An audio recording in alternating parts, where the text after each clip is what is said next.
Hey friends, Sandy and I are back here highlighting a former Representative Ramthum. And Sandy, it's good to witness, it's actually great to witness faithful servants of the people, not only in our own state, but in other states as well. And we've seen a good handful of them. And Dave here in this clip is going to wrap up our time that we had with former Rep Ranthum. And we're just thankful for his time with the people. He really gave us something to think about as far as being a servant of the people. Let's take a listen here, Sandy. Ready to roll? Yep. It goes to show that if we speak up and talk to the servants, we're going to find who God has set aside. See, we can't look and say, well, God ain't got nobody in government. Everybody got to be wicked. No, God has people who love him that are sitting there waiting for action. And if we don't open the doors to talk to them, how the heck do we get mad? Right? But God allowed things to happen. So you got to think about it. In your history of being alive, when have you seen a government official in the state take wrongs of government officials who are in their same bodies and then expose them with what the people say on the public record for everybody to see? Yep.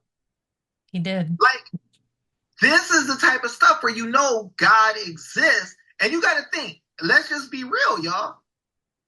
There's a lot of government officials who came out and talked about certain things that are no longer with us. This man had such courage that he went against the alleged council, went against the speaker. I mean, and anybody who wouldn't stand up, he was there fighting. So you got to think about this. We talk about fighting and standing up, and there's a group of us, thousands, tens of thousands of us. He was sometimes in the legislative house by himself. Somebody could say something bad about him. You don't think Satan could have sent somebody evil to hurt him? Just so you know, David, I was never alone. Footprints in the sand moments happen to me quite frequently, but I was never alone. I was never alone. See, he got God with him, guys, is what he's saying. Mm-hmm. So you got to think about that, guys. He did things that were unbelievable, but he believes in God. That's the difference. He's like, I serve God first, y'all 1.5 times later. Right? Yep. So you got, go ahead. I just want to say, I need to say something to that point. When I think about public service, I think about the necessity for the servanthood mentality. The individual, and there's many from school board up to president of the United States and everywhere in between, state level, county level, you got to have servanthood mentality. You've got to know that you're there for a purpose to serve, that you have your guidelines with your constitution and the law, and you have a dutiful obligation to meet and exceed the expectations of those who put you in the seat to represent them.